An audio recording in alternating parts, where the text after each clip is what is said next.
바울은 지난주까지 그리스도인들의 정체성을 설명하기 위해서 그리스도의 향기, 새 언약의 일군, 질그릇의 보배라는 비유를 사용했습니다. 그리고 오늘의 본문으로 넘어와서 바울은 지금 이 현실을 살아가고 있는 그리스도인들의 모습을 두 개의 시선으로 바라보면서 현재 그리스도인들이 어떤 상태에 있는지, 즉 그리스도인들의 실존에 대해서 설명을 합니다. 그것을 설명하기 위해 바울은 그리스도인들을 겉사람과 속사람으로 나누어서 바라봅니다. 여기서 겉사람이란 현재 이 현실을 살아가고 있는 우리를 의미하고, 속사람은 죽음 이후 또는 예수님의 재림 때 이루어질 부활 이후의 삶을 살아갈 우리를 의미합니다. 그런데 이 속사람이라고 해서 지금 이 현재의 세상과는 전혀 관계가 없는 사람은 아니라고 합니다. 그 속사람은 지금 이 현재를 살아가고 있는 겉사람 안에 존재하고 있는 사람이라고 바울은 말하죠. 그처럼 바울은 오늘 본문에서 겉사람과 속사람을 비교합니다. 16절을 보시죠. 바울은 우리가 낙심하지 않는다고 합니다. 여러분, 지금 바울이 낙심하지 않는다라고 하는 것은 당시 그리스도인들이 박해와 고난을 받는 상황을 전제로 하는 표현입니다. 지금 박해와 고난을 받고 있으나 낙심하지 않는다는 것이죠. 그리고 그 뒤에 우리의 겉사람은 낡아지나 우리의 속사람은 날로 새로워진다라고 하죠. 여러분, 여기서 우리가 알 수 있는 것은 우리 안에 있는 속사람은 지금 이 현재의 시간에 계속 성장 중에 있음을 알 수 있습니다. 그러니 우리가 날로 새로워진다고 하죠. 그렇게 날로 새로워지면서 온전한 모습으로 나아가고 있다는 것입니다. 그런데 여러분, 그것을 반대로 말하면 지금 우리는 온전한 모습이라는 것입니까? 지금은 온전치 않다는 것이죠. 그러니 온전함을 향해 성장해 가고 있다는 것입니다. 아무튼 그렇게 속사람은 온전함을 향해 날로 새로워져 가는데 겉사람은 낡아지고 있다고 합니다. 그리고 17절을 보시면 바울은 지금 그리스도인들이 잠시 환난을 받고 있다고 합니다. 그럼 여러분, 여기서 환난을 받고 있는 사람은 겉사람일까요? 속사람일까요? 겉사람입니다. 여러분, 여기서 우리가 자칫 오해를 할 수 있는데, 오늘 본문에서 바울이 겉사람과 속사람을 비교한다고 해서 겉사람은 악한 것이라고 오해를 할 수 있는데 그것이 아닙니다. 여기서 겉사람은 악한 것이 아니라 새로운 속사람으로 완전히 넘어가기 전 단계의 우리의 모습을 표현한 것입니다. 그러니 이 겉사람이 악한 것과 연결된 것이 아님을 기억해 주시기 바랍니다. 아무튼 바울은 우리의 겉사람이 잠시 환난을 받고 있다고 합니다. 그런데 그 환난은 경험한 것이라고 하죠. 그럼 환난이 가벼운 것이라면 무엇이 중요한 것입니까? 그 다음을 보시면 지극히 크고 영원한 영광에 중한 것을 우리에게 이루게 함이니라고 바울은 말합니다. 이 세상에서 받는 환난, 즉 겉사람이 받고 있는 환난은 그 뒤에 어떠한 큰 영광을 이루기 위한 발판, 큰 영광을 이루기 위한 전 단계라고 합니다. 그것은 곧 후에 속사람이 받게 될 그 영광이 중요한 것이라는 말이죠. 그리고 그 중요한 영광을 얻기 위해서 지금 겉사람이 환난을 받고 있다는 것입니다. 그런데 여러분, 바울은 지금 죽지 않았습니다. 그런데 죽음 이후에 받게 될 영광이 있다는 것을 바울은 어떻게 알고 있는 것일까요? 그리고 지금 우리의 겉사람이 환난을 받으면 이후의 삶에서 큰 영광을 받는다는 것을 바울은 어떻게 알고 있는 것일까요? 다음 18절을 보시죠. 우리가 주목하는 것은 보이는 것이 아니요 보이지 않는 것이니 보이는 것은 잠깐이요 보이지 않는 것은 영원함이라. 무슨 뜻입니까? 우리 그리스도인들은 지금 우리 눈앞에 보이는 이 세상을 주목하지 않고 영원하고 온전한 그 삶을 바라보는 자들이란 말이죠. 바울은 자신이 이 세상이 아니라 그 영원하고 온전한 삶을 바라보고 있기에 지금 그리스도인들이 이 삶에서 환난을 당하면 이후에 큰 영광을 받게 된다는 것을 안다는 것입니다. 그래서 그와 같은 맥락으로 다음 5장 1절에서 지금 겉사람이 살고 있는 집은 곧 무너질 장막집, 잠시 거하는 텐트 그런 것과 같은 것이라고 하죠. 그리고 이후 속사람이 살 집은 하나님이 지으신 영원한 집, 무너지지 않게 지은 온전한 건물이라고 합니다. 그러니 그리스도인들은 그 영원한 집을 바라보며 사는 자들이라는 것이죠.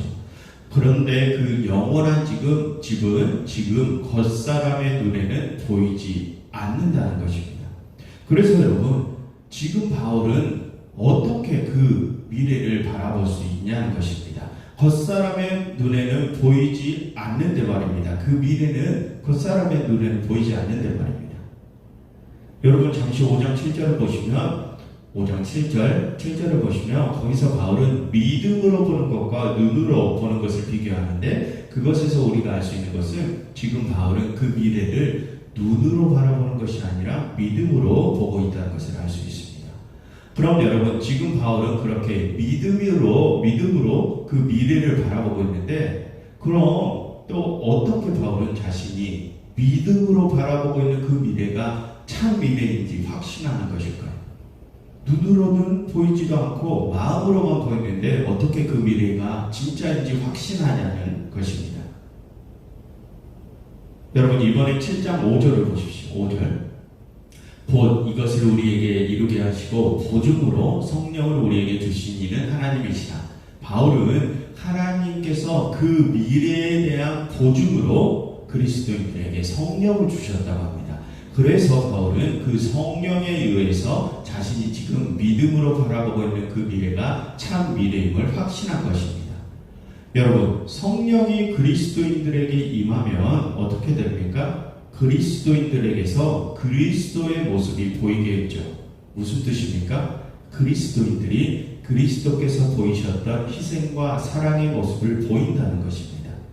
그런데 바울은 여기서 성령이 보증으로 주어졌다고 하죠. 여기서 보증이라는 헬라어 단어에는 할부의 성격이 들어있습니다. 할부격으로 성령이 그리스도인들에게 조금씩 주어진다는 것이죠. 그리스도인들이 조금씩 그리스도의 모습을 닮아간다는 것입니다. 그리스도인들이 아직은 완전히 그리스도처럼 변하지는 못했지만 조금씩 변해가는 과정이 지금 보이고 있다는 것입니다. 그래서 아까 4장 16절에서 바울은 우리의 속사람이 날로 새로워진다고 하지 않았습니까? 날마다 조금씩 새로워지고 있는 과정 중에 우리들이 있다는 것이죠. 그와 같은 맥락으로 또 5장 2절부터 4절을 한번 보시면 2절부터 4절을 보시면 바울은 우리가 하늘로부터 오는 초소를 덧입는다라는 표현을 쓰는데 여기서 하늘로부터 오는 초소란 아까 말한 그 영원하고 온전한 하나님의 집을 가리키죠. 그런데 그 초소를 덧입는다고 합니다. 이전에 겉사람이 완전히 사라지는 것이 아니라 겉사람 위에 속사람을 덧입어간다는 것이죠.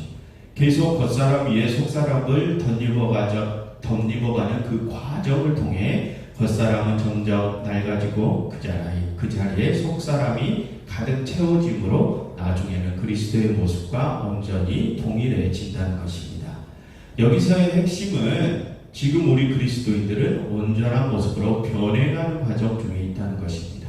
그래서 바울은 그 변해가는 과정이 조금씩 지금 교회 공동체들에게서 발견되고 있기 때문에 자신이 믿음으로 바라보고 있는 그 미래가 참 미래임을 확신하는 것입니다. 그래서 바울은 9절에서 이번에 9절입니다. 9절 그런즉 우리는 몸으로 있든지 떠나 있든지 주를 기쁘시게 하는 자가 되기를 힘쓰노라 라고 합니다. 무슨 뜻일까요?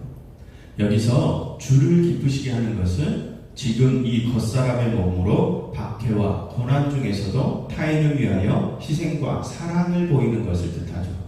그렇게 지금 겉사람의 몸으로 그리스도를 기쁘시게 하면 우리의 속사람은 날로 새로워져 온전함을 향해 나아간다는 것입니다.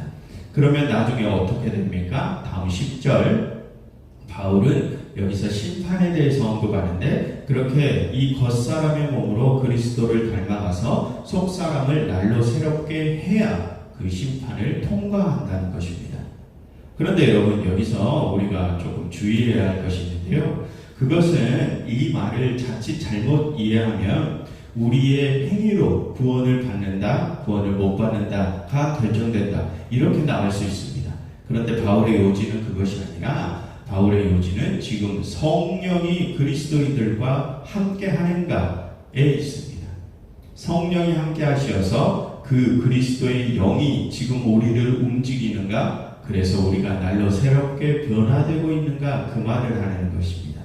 그것은 곧 우리가 주님을 기쁘시게 하는 일은 주님께서 우리와 함께 하실 때 이루어진다는 것입니다. 그리스도께서 우리를 이끄시면 우리가 참으로 주님의 온전한 희생과 사랑을 배워간다는 것이죠. 그러니 바울은 우리 자신의 행위로 구원받게 된다, 그런 행위 구원을 말하는 것이 아닙니다.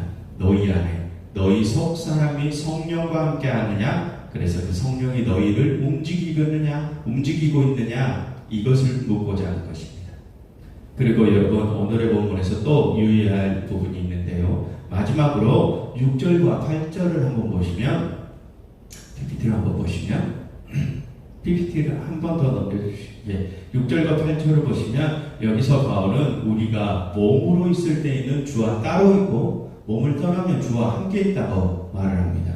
우리가 겉사람으로 있을 때는 주와 따로 있고 지금은 주와 따로 있다고 하는 것이죠. 우리가 온전한 속사람을 입은 죽음과 부활 이후에 온전한 삶에서는 주와 함께 있게 된다는 것이죠.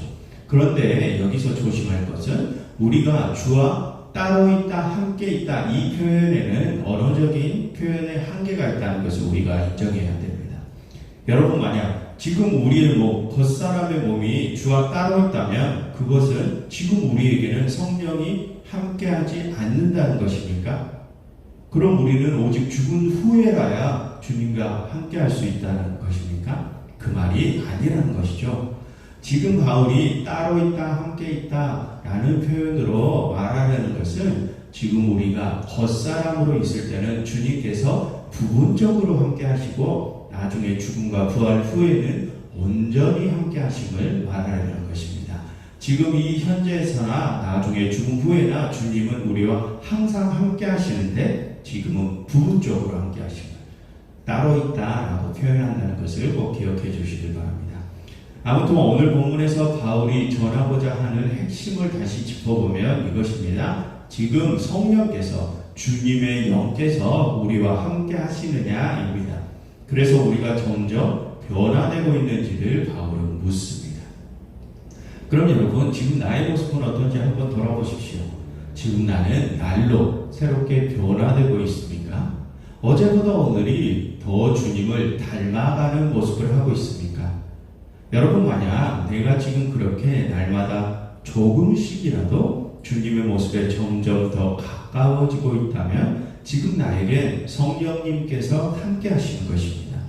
그러나 나의 모습이 어제와 똑같거나 어제보다 더 뒤로 가고 있다면 우리는 그 상황을 조금 심각하게 받아들여야 합니다.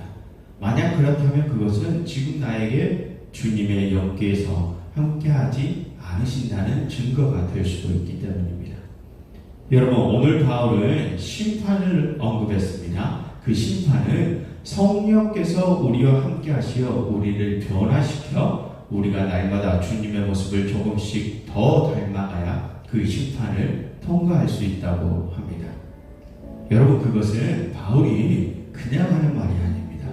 그 말을 심각하게 받아들이십시오. 그리고 나의 모습을 깊이 한번 돌아보십시오. 우리는 지금 이 겉사람의 몸을 계속해서 벗어내고 속사람의 몸을 계속해서 덧입어 가야 합니다. 그래야 우리가 크고 영원한 영광을 얻을 수 있습니다.